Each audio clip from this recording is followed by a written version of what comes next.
new decision therapy is essentially a process of forgiveness. So with new decision therapy, I'm using kinesiology or muscle testing to uncover where in the body you have stored unresolved guilt, anger, or regret. And those emotions are always connected to a person and a story from our past. And so we're going to use muscle testing. The body's going to tell us who you might be ready to forgive, what story is coming up to be released. And the body, we can trust the body knows the truth. So we're bypassing the mind, and we're forgiving the person for whatever happened in that story. And you can forgive anyone, including yourself, for anything.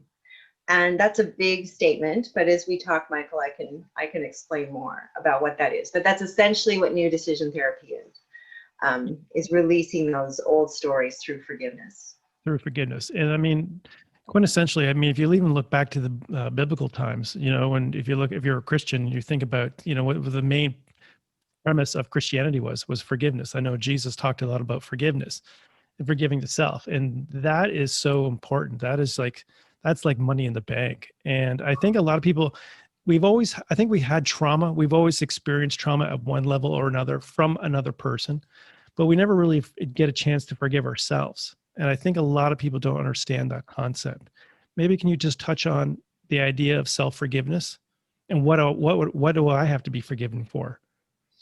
Sure. So the idea of forgiving yourself. So if there is a situation in your past where you feel guilty about something, or you have a deep-seated regret about a decision you made, or something you said, or maybe something you didn't do, there was an opportunity for you to do something and you didn't do it, then those are situations where you might feel like you need to forgive yourself for something in the past, something you did or didn't do.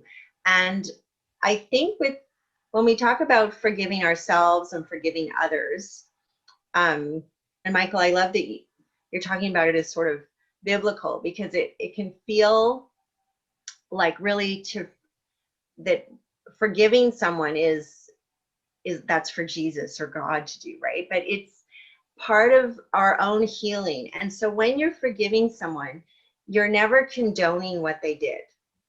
You're forgiving someone is a very strong thing to do. You're not condoning what they did. You're not saying it's okay that you did this to me, or that I don't think it's okay that I did this, but I'm going to forgive you so that I can go on with my life, so that the story of what you did to me is no longer my story to carry. I'm kind of giving it back to you through forgiveness. So you're almost releasing the energy of that connection. Yes, exactly. So with new decision therapy, we understand that those feelings, the guilt, the anger, the regret, the rage, the grief, it's all carried in your cells, in your body. And it conditions many decisions you're making in the present that you may not be aware of. So some situation in your past, in your childhood or your youth, around a certain incident that happened with a person, that can subconsciously be directing your life right now. It can, even if you're not aware, you might be getting into similar relationships or similar patterns in your life that go all the way back to this incident in your past.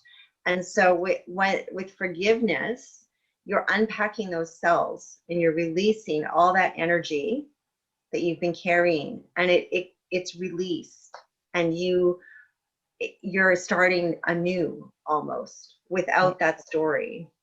Wow. I mean, the freedom itself, my brain's kind of going, wow, that sounds so fantastic. Now, could it happen just after one treatment, or do you need like several treatments to kind of get at it, or just because depends on what the individual's going through? Yes, so it can depend on the individual. So my own experience with new decision therapy, if I could go into that, Michael, and I'll just sort of talk about why I ended up becoming a practitioner, was I was living in Toronto at the time, and I was dating a lot of guys who I just was dating jerk after jerk. I dated every jerk in Toronto, I think.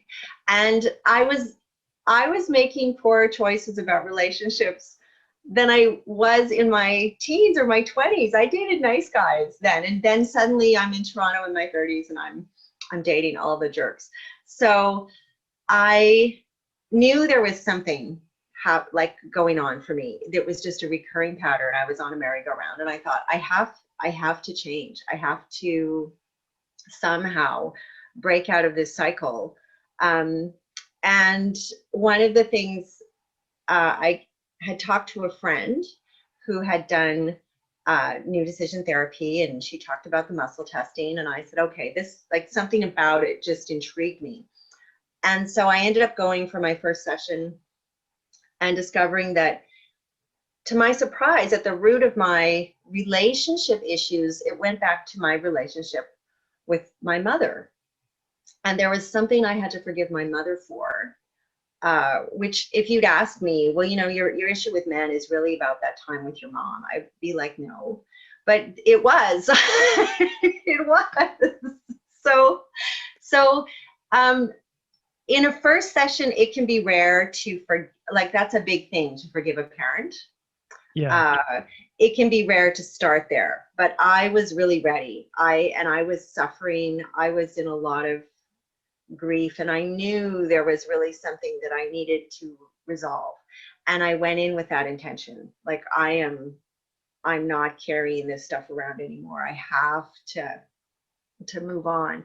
And so in forgiving my mom, I could feel, when I walked home from this session, I could see the energy in the trees next to me. Like, I could see the life force moving through them. It was like this Wow. this huge veil had been lifted off me. And I had this sort of clarity of understanding what this issue in my life was all about.